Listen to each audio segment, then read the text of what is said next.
I served on the first responders team. I got the call about 5 a.m.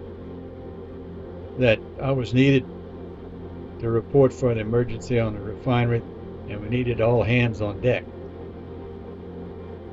The fireball was so huge it lit up the sky, and it looked like daylight instead of night.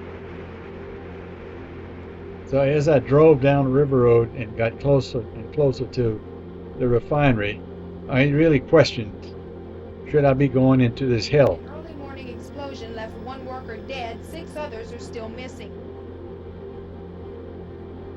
When did you move into this house? Sometime in '86, and I worked on it um, for a few months before we ever moved in it. I painted it, I got it all ready, and I thought it was somebody threw a bomb under the carport. I mean, it literally almost knocked me out of bed. I mean, one of my feet was hanging off the edge of the bed. So I woke up to a sound of shattering glass. Looked out of the back window and I seen all of the fire at shell, all of the flares were going off.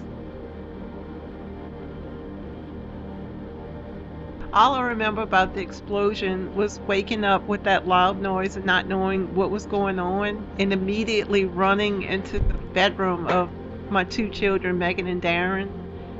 They were both still sound asleep. Darren was covered with shattered glass and he wasn't moving, and I was so afraid to reach down and touch him. I honestly thought he had died in it.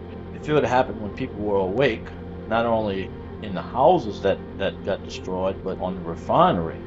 If the refinery would have been in full operation, which they had plenty of construction workers that would have been killed had it been after 7 o'clock. The fire burned for at least a day, full blast.